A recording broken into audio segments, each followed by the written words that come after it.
Salawat dan salam juga tidak pernah diperoleh kita kepada junjungan alam Nabi besar Muhammad sallallahu alaihi wasallam,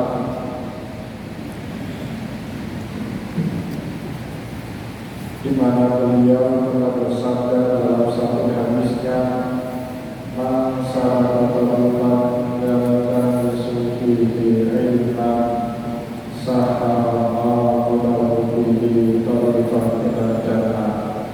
Barang siapa yang mengikuti satu jalan untuk menuntut ilmu agama Allah, maka sekalian Allah Subhanahu wa Ta'ala mudahkan baginya jalan menuju ke surga Allah. Bapak Ibu kaum muslimin dan muslimat jamaah salat maghrib dan juga isya yang dimuliakan oleh Allah, hari pada kesempatan malam yang penuh dengan kemuliaan ini, sambil kembali kita niat kita di rumah Allah, mari sama-sama juga kembali melanjutkan pengajian ini juga dengan kitab Al-Fiqh Islam wa Adillatuhu karya Syekh Wahbah As-Suhaili rahimahullah ta'ala. Dan insyaallah pada kesempatan malam yang mulia ini kita kembali akan melanjutkan pengajian fikih kita, dan kali ini kita akan masuk ke dalam pembahasan berikutnya.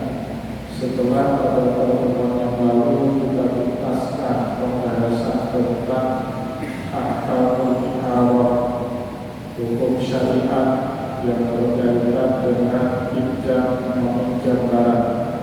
Insyaallah pada kesempatan malam ini kita masuk ke pasal pembahasan berikutnya, Al-Faslu At-Tasi'u, pasal yang ke-9, Ahkamul Wikalah, atau juga bisa dibaca Ahkamul Wakalah, hukum mewakilkan orang lain di dalam syariat, atau hukum memberikan kuasa kepada orang lain untuk melakukan tindakan dan perbuatan yang dibolehkan di dalam syariat menurut hukum dan syarat-syarat tertentu.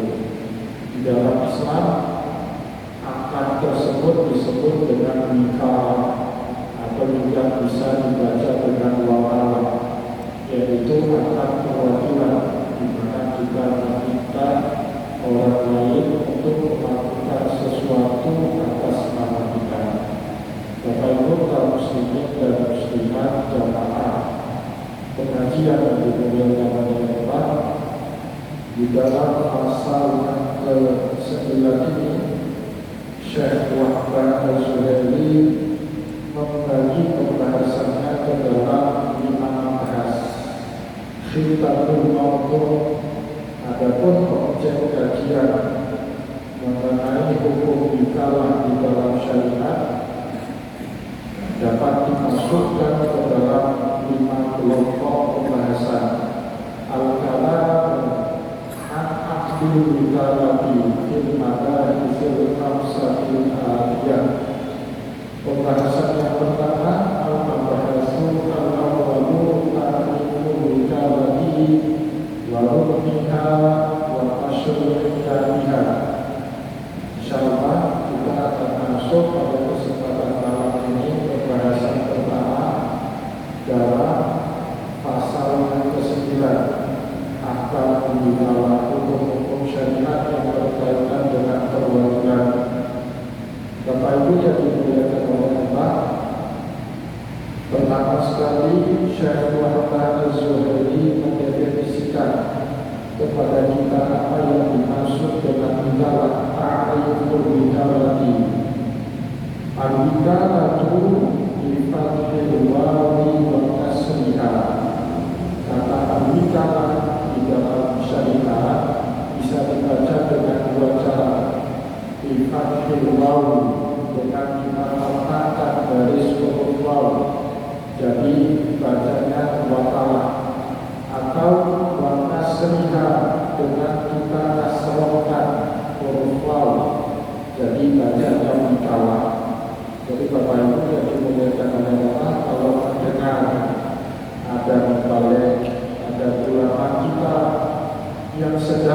menyampaikan pelajaran tentang hak dan yang bacaan tilawah ataupun wafalah dua-duanya benar di dalam syariat. Boleh dibaca tilawah, boleh juga dibaca wafalah. Wahiyat tutlaku mufatan wa yuradu biha al-hifdu. Secara bahasa kata al-mukalah ini Bapak Ibu bermakna al-hifdu, penjagaan. Tentu kita tidak akan mempercayai seseorang untuk melakukan suatu tindakan atau perbuatan mengatasnamakan kita kecuali kepada orang yang bisa kita percayai. Bapak Ibu yang dimuliakan oleh Allah, keluar rumah, tinggalin di dalam rumah dua orang anak gadis kita dengan satu laki-laki pria hidung belang, itu sama saja menyerahkan dua ekor kambing kepada seekor singa. Tidak amanah. Ya, jadi kita akan menyerahkan perwakilan kita kepada orang yang menurut bacaan kita bisa menjaga amanah. Maka sebab itulah secara bahasa kata wikalah bernama al-hifdu atau penjagaan, sebagaimana bisa kita temukan di berbagai ayat Al-Quran. Kama fi qawlihi azza wa jalla, kita bisa menemukan banyak firman Allah yang memunculkan kata wikalah atau kata yang seakan-akan dengan katanya, dan semuanya bermakna al-hifdu, penjagaan. Contoh kata Syekh Rahman Al-Zuhaili, wa qalu hasbunallahu wa ni'mal wakil. Katakanlah kaum muslimin dalam ucapan sehari-hari, hasbunallah, cukuplah kepada Allah, wa ni'mal wakil, dan cukuplah Allah menjadi wakil bagi kami. Apa maknanya Allah menjadi wakil bagi kita orang yang beriman? Kata Syekh Rahman Az-Zuhaili, ai al-hafidhu, cukuplah Allah Subhanahu wa ta'ala sebagai penjaga dan pemelihara kita. Ya, jadi itu makna hasbunallahu wa ni'mal wakil, cukuplah bagi kita Allah, dan sebaik-baiknya penjagaan pemeliharaan itu hanyalah penjagaan dan pemeliharaannya Allah. Itu maknanya. Jadi kata al-wakil pada ayat itu bermakna apa? Al-hafir, penjagaan. Ya, bukan artinya kita mewakilkan Allah dalam segala urusan atau Allah menjadi wakil kita dalam sebuah perbuatan. Dan itu maknanya. Jadi kata yang sering kita ucapkan hasbunallahu wa ni'mal wakil, ni'mal maula wa ni'mal nasir, kata al-wakil di situ penjagaan, pemeliharaan. Jadi melalui ucapan itu kita mengharapkan Allah Subhanahu wa ta'ala menjaga kita, memelihara kita dari semua perbuatan yang bisa menghancurkan dan membinasakan kita. Wa qauluhu subhanahu, begitu juga firman Allah pada ayat yang lain, la ilaha illallah fattakhidhuhu wakila. Jadi kalau kita mengatakan kata Syekh Rahman Az-Zuhaili mengutip pendapatnya Imam Al-Farrah, kata wakila di ujung ayat tadi bermakna hafizah. La ilaha illahu, tiada Tuhan melainkan ya Allah, fattakhidhuhu wakila, maka jadikanlah atau ambillah Allah itu sebagai pemelihara dan pelindungmu. Makna wakil di situ bukan Allah adalah wakil dan perpanjangan kita Bapak Ibu, tetapi makna kata wakil pada ayat itu Allah menjadi pelindung dan juga pemelihara bagi kita dalam kehidupan dunia dan juga dalam kehidupan akhirat. Waktu berlaku waktu baru bisa tafid. Nah, itu maknanya pertama secara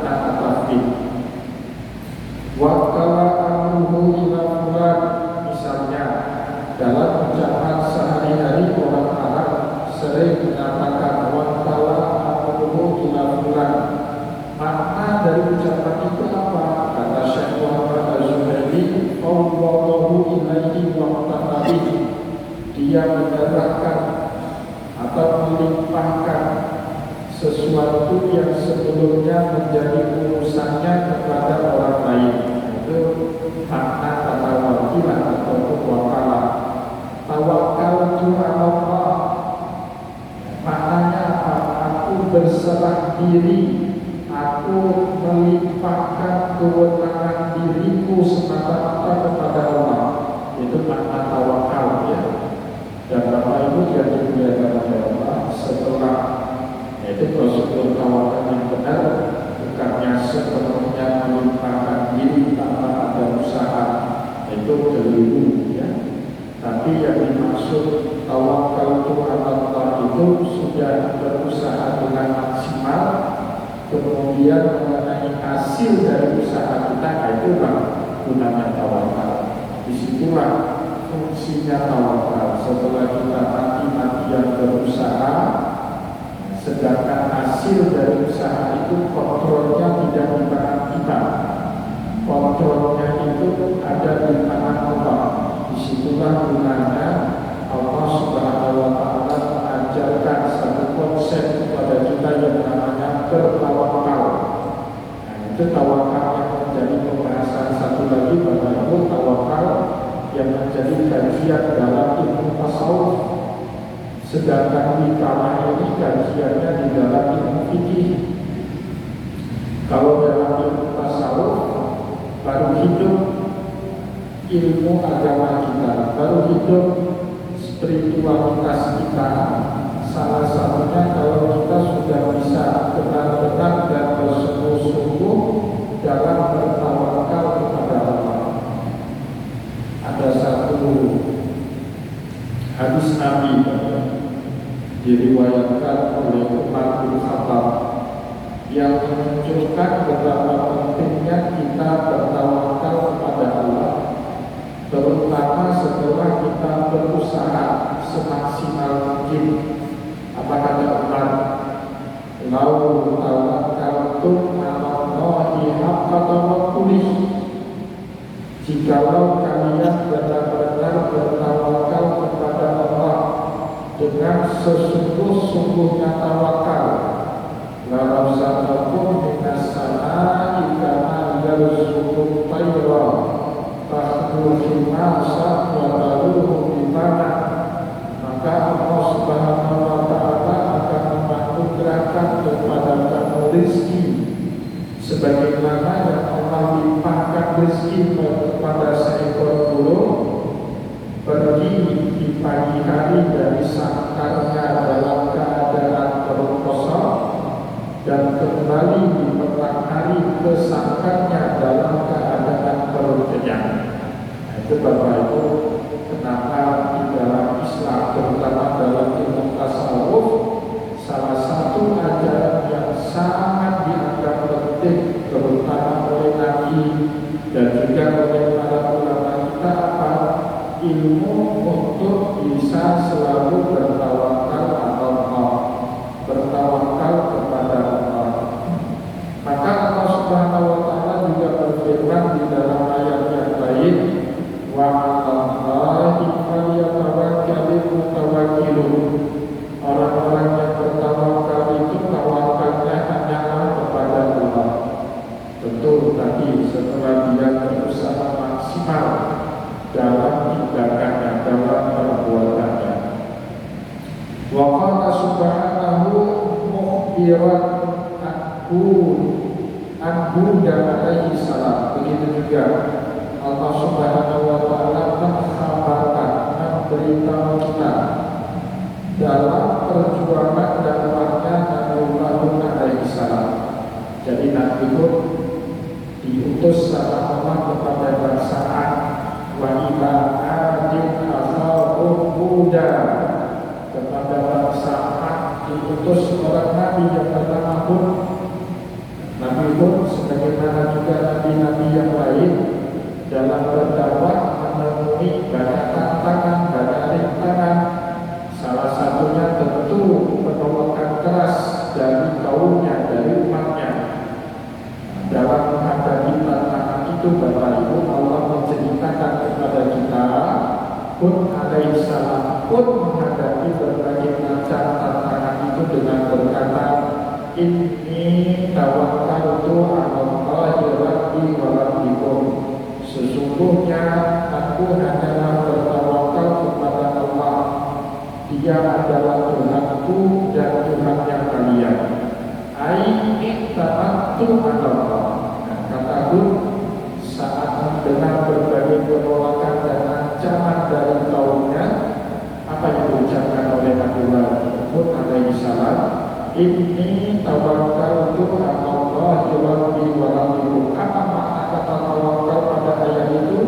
Kata Syekh Wahbah Az-Zuhaili, Inni tamattu 'alallahi wa fawwadtu amri ilaihi.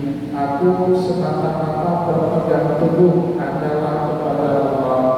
Wa fawwadtu amri ilaihi, dan aku limpahkan segala urusan yang sedang aku hadapi ini kepadanya Allah. Itu makna tawakal, terutama yang menjadi kajian dalam ilmu tasawuf.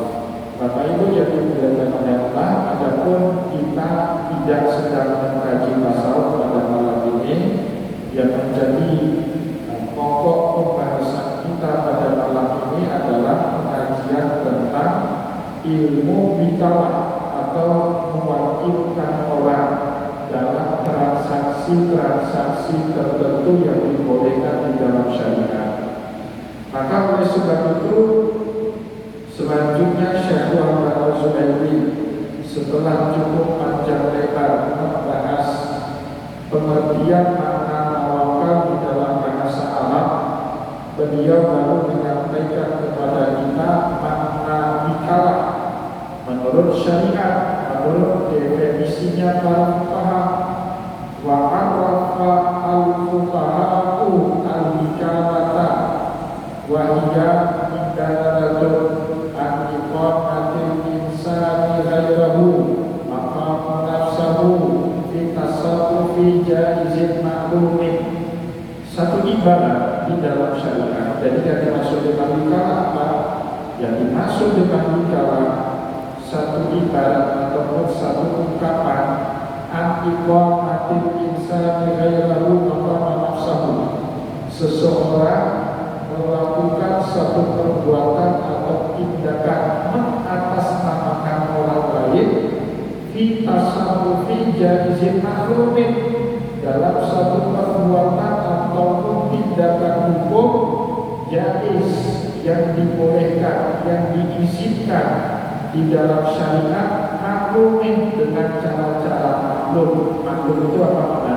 Dengan cara-cara yang sama-sama diketahui dan disepakati bersama antara orang yang memberikan mandat dan orang yang menerima mandat dari orang lain.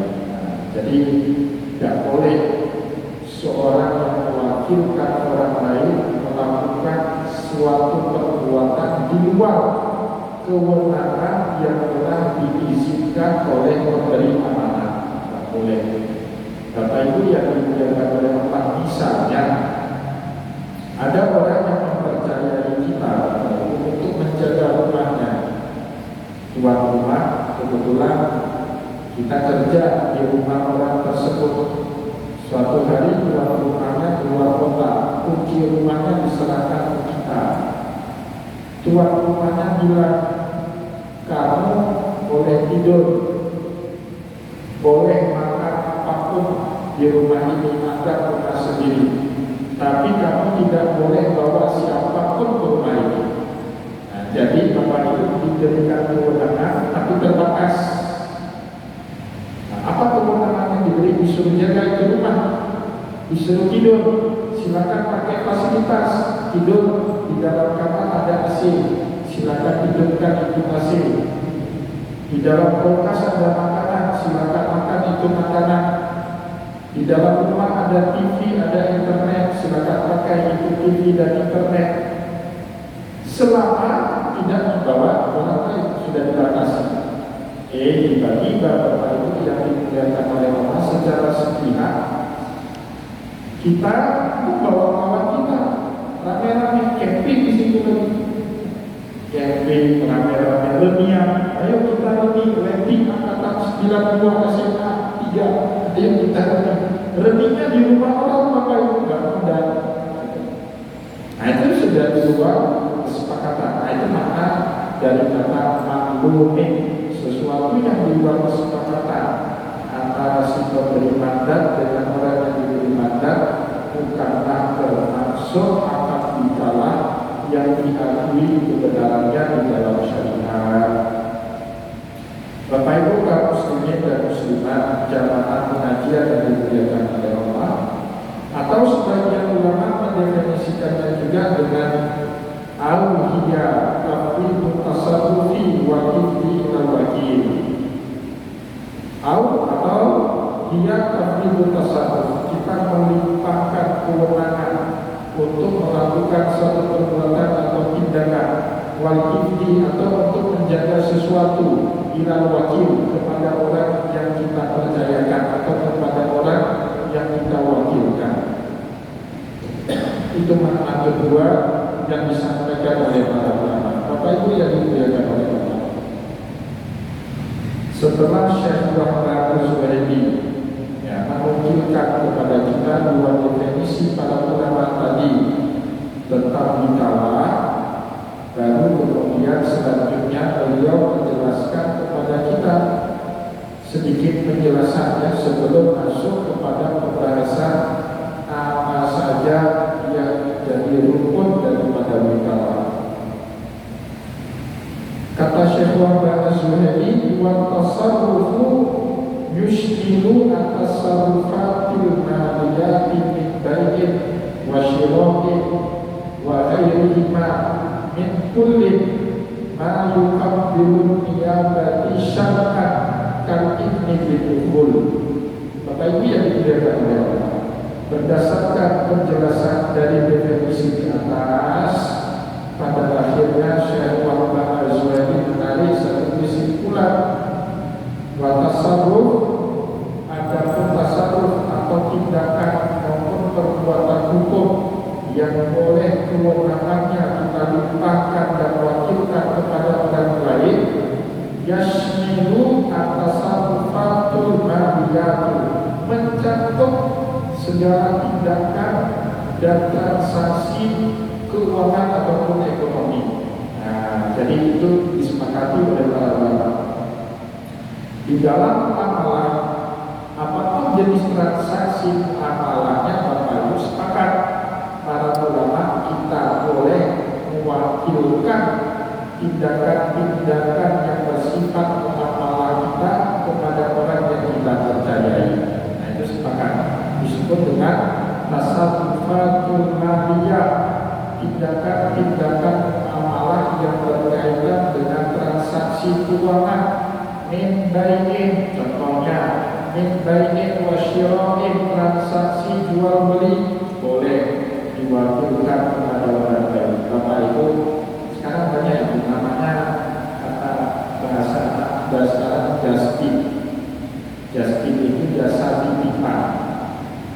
Saya akhir tahun kemarin Bapak Ibu saat pergi ke Malaysia, saya tahu pertama itu istri saya kan agak aktif beliau di media sosial, itu menerima banyak sekali pesanan, tolongnya beli ini, tolongnya beli untuk istri saya, ada ibu saya, bah ada yang minta beli ini, beli itu.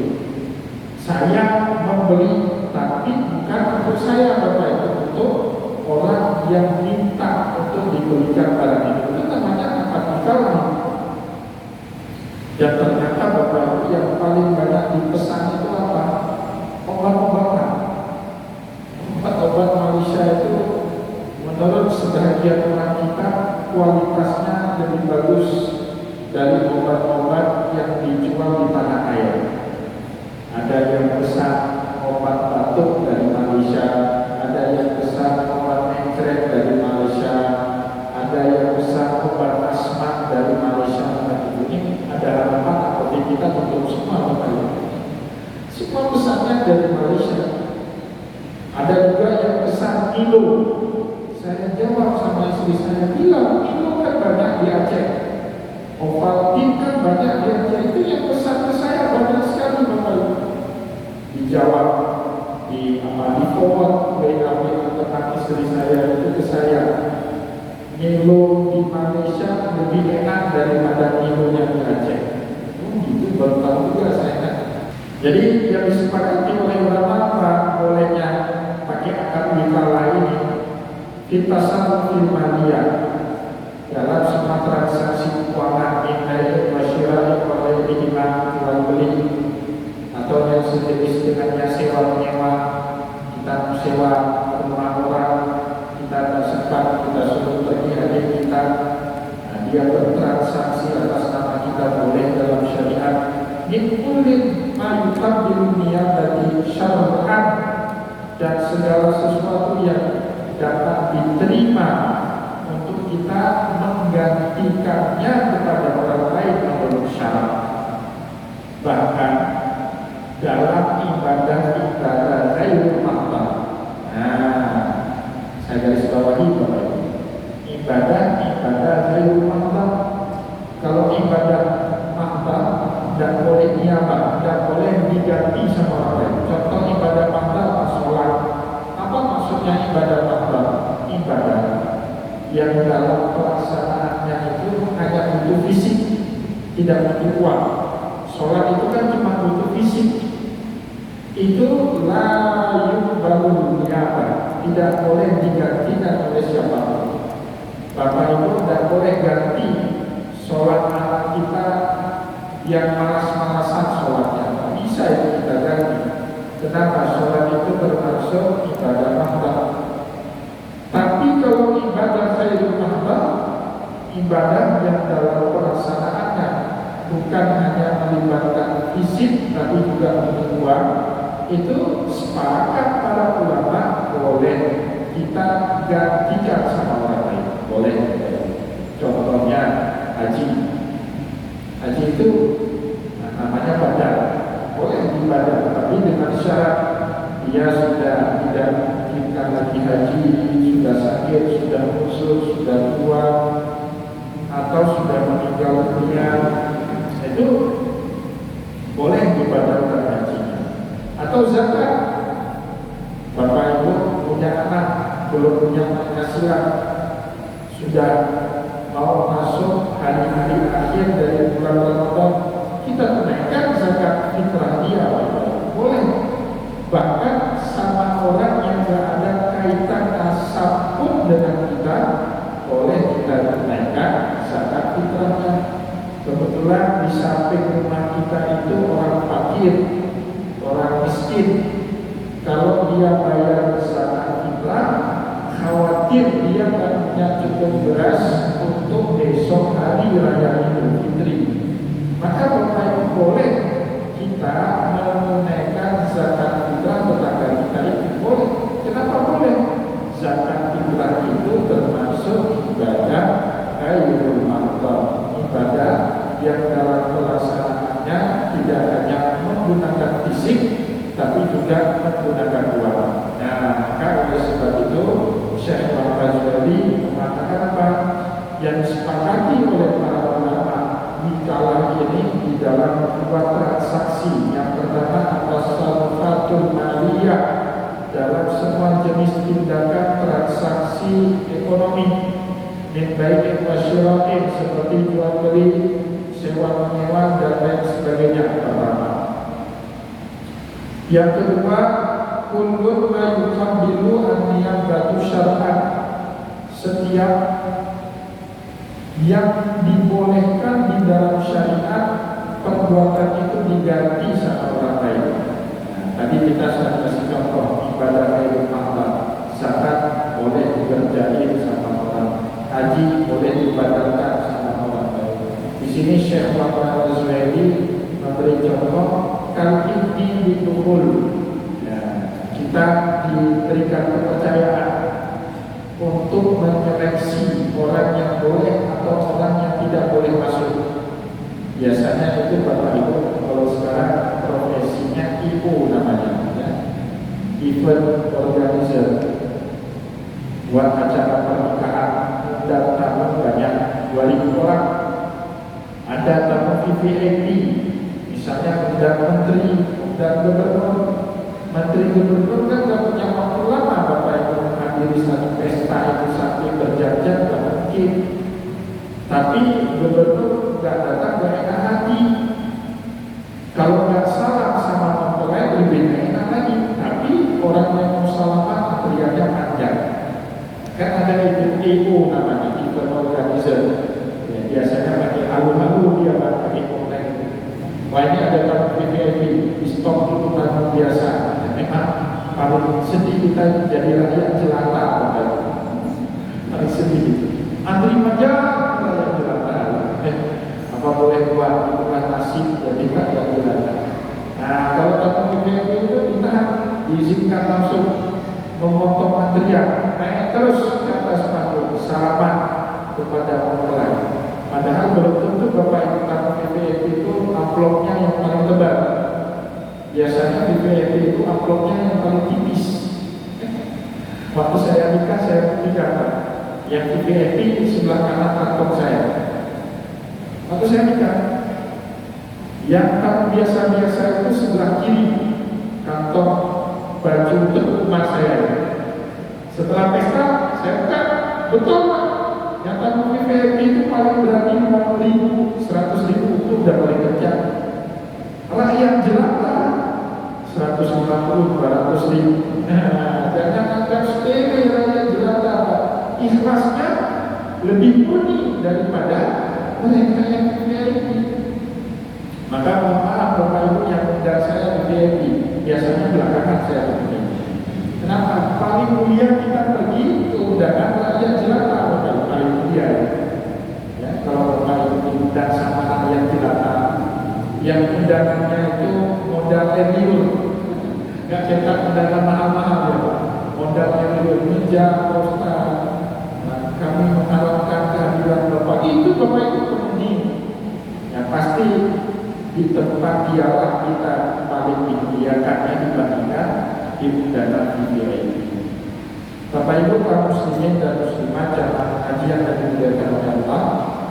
Wa qala Syafi'iyatu al-wikalatu tafridu syahsi malihi fi umumi ma yuqabbilu an-niyabatu ila ghairihi liyuf'alahu fi hayati, sama ya apa yang dikatakan oleh para ulama Syafi'i tadi secara garis besarnya sama dengan apa yang telah kita jelaskan sebelumnya. Wa taqyidu bil hayati li tamyizi al-wasiyah. Tetapi Bapak Ibu yang dimuliakan oleh Allah, ada ungkapan di dalam pernyataan mazhab Syafi'i tadi, al-wikalah ini berlakunya selama al-muwakkal anhu, orang yang diwakilkan atau orang yang memberikan mandat kepada wakilnya itu masih hidup. Kalau dia sudah mati, maka semata-mata Bapak Ibu dengan kematian pemberi mandat, wakalah itu berakhir akarnya dan bisa diteruskan sama anaknya. Misalnya orang tua kita itu punya bisnisnya itu dipercayakan 100% dikelola sama orang kepercayaan bapak kita. Itu kan di jalan namanya. Bapak kita mati, meninggal. Nah orang kepercayaan bapak kita itu kan bukan ahli waris. Dia orang kepercayaan, digaji. Nah kita, anak bapak kita, kan sebagai ahli waris, pokok itu jatuhnya menjadi milik kita. Nah Bapak Ibu yang dimuliakan Allah, saya sebagai ahli waris tidak punya hubungan apapun dengan orang kepercayaan bapak saya.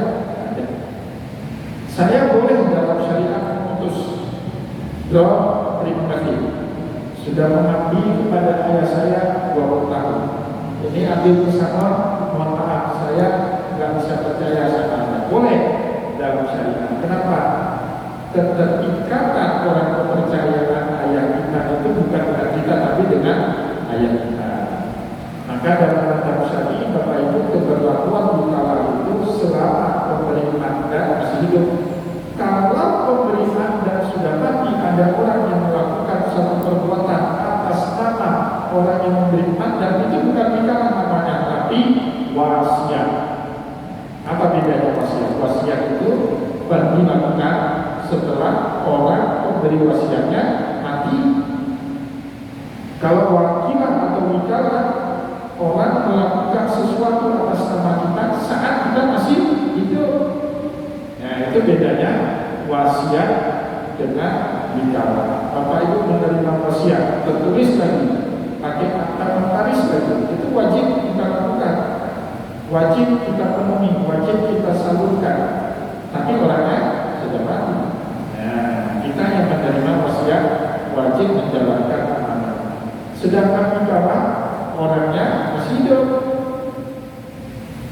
Kalau ada klausul, seandainya saya mati pun bisnis ini masih wajib kamu jalankan, itu bukan lagi wikalah, tapi sudah jatuh wasiat. Wasiat punya hukumnya sendiri, Bapak Ibu. Wasiat itu tidak boleh lebih daripada sepertiga dari seluruh harta si main. Misalnya kayak tadi, si main ngomong, ini kamu yang jalankan usaha saya. Tertulis dalam akta notaris, kalau saya mati, kamu tetap wajib meneruskan usaha saya. Jangan kasih satu pun usaha saya kepada anak saya. Belum mati orang yang memberikan amanah wikalah ini. Jadi akadnya berubah dari wikalah menjadi wasiat. Nah, wasiat punya hukum berbeda dengan wakilah. Kalau wakilah Bapak Ibu, sebanyak harta apapun boleh kita wakilkan kepada orang lain, tidak masalah. Kenapa? Selama masih kita hidup, harta itu menjadi hak penuh dari kita. Terserah kita mau kasih ke siapa. Tapi setelah meninggal, harta itu diatur balik sama Allah. Wasiat kan berubah makanya dari wikalah dari wasiat. Wasiat aturannya tidak boleh dari sepertiga, tidak boleh lebih dari sepertiga. Seandainya tokoh yang dijalankan oleh kepercayaan si main tadi ternyata lebih dari sepertiga seluruh dan keseluruhan harta si main, maka Bapak Ibu wasiatnya gugur dengan sendirinya. Dia hanya boleh menjalankan wasiat dengan nominal maksimal tidak boleh lebih dari sepertiga dari seluruh harta warisan. Itu ada hukumnya sendiri-sendiri. Wasiat dengan wikalah punya hukum yang berbeda-beda. Insyaallah Bapak Ibu yang dimuliakan oleh Allah, kita akan lanjutkan kembali apa yang sudah kita sampaikan pada kesempatan malam ini pada pertemuan yang akan datang. Semoga apa yang telah kita sampaikan pada kesempatan malam